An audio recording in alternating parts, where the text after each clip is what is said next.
Hey guys, it's that time again. So you got your drill for the week. So last week, I hope you really followed what I asked you to do. You didn't use elevators, no escalators, no people movers, and I hope it really helped you to get a perspective of what the emergency exits are going to be like going up and down those stairs. What are the quality like? I've been to hotels before where the emergency exits were atrocious. There were rats in them. I've seen places where they had garbage on them. There were cigarette butts. They were awful. But at least I understood what I was getting into. So if I ever had to evacuate from that hotel, I actually would know, here's what I'm going to be dealing with. As kind of a funny aside, I one time was at a hotel in Florida and I went down the emergency exit and I got in trouble with the management of the hotel because they were so embarrassed that they saw all the rats and things in there, and they were really angry that I'd gone down the emergency exit. But I told them, I'm a disaster professional, so I have to know everywhere I'm going. I have to know how to be able to evacuate, shelter in place, and lock down. This week's going to be different. This week what I want you to do is, you're going to order emergency food. So some kind of disaster food of some kind. I don't care what it is. You can get jambalaya, you can get beef stroganoff, you can get lasagna, you can get all these ones, but I want you to buy some kind of disaster food.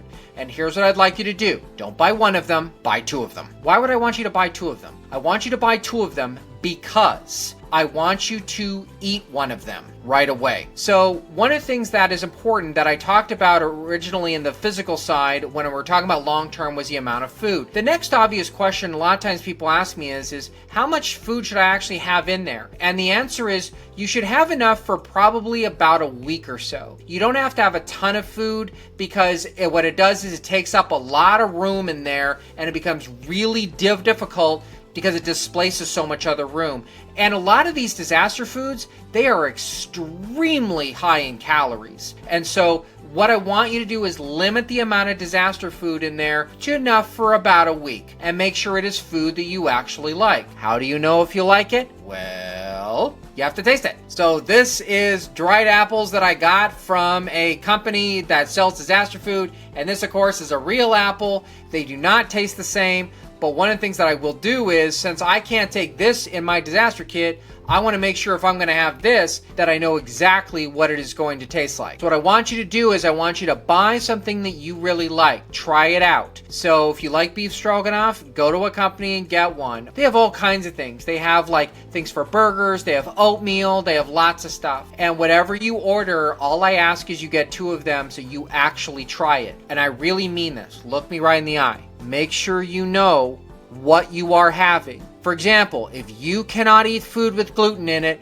you need to look at the packaging and make sure that it doesn't have gluten in there. If you are vegan, and yes, there is vegan disaster food. There is a video on my channel. Check it out. I tasted all of the vegan disaster food that's out there at the time. I think there have been some more that have been added. But at the time that they were there, I tried it all. Regardless, you need to try it in advance. So this week, all I want you to do is try some of the disaster food, try it all the way. It's not only just that, it's not only just the taste, because the taste, you know, what you see in the picture, obviously when you look at the picture looks great, but you never know how it's going to taste, and nothing's going to taste like a real apple, right? But dried apples are not a big deal. But if you're talking about things like burgers, they have like burritos, they have like, you know, eggs in there, they have like cooked chicken that you can try, but when you heat it, you'd be amazed at how it can sometimes not taste good. So you want to make sure that you've actually tasted it, not only for the nutritional value, but for the taste as well, because I said, if you have a dietary allergy,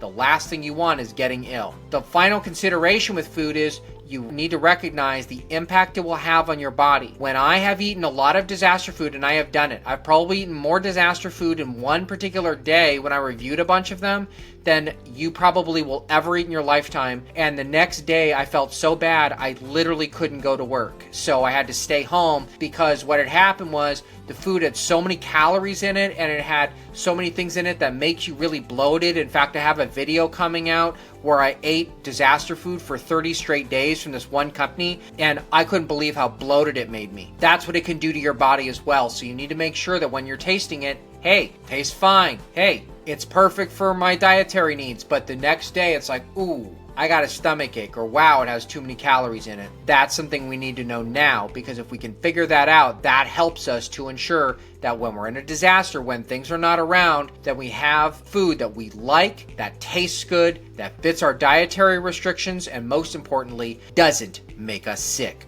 So this week, one time during the week, get 2 disaster foods, the exact ones. Don't get 2 different ones. Get the exact same one twice. And I want you to eat one of them completely. Eat the entire thing out of the bag. Finish it. Whatever that one is, unless it's a huge package. I mean, obviously, don't do that. Get one of those single pouches and get it. And I want you to eat the entire thing all the way through. That will tell you so much about what you can and cannot eat. This is Disaster Patrick. And remember, prepare for a disaster and you'll never experience one.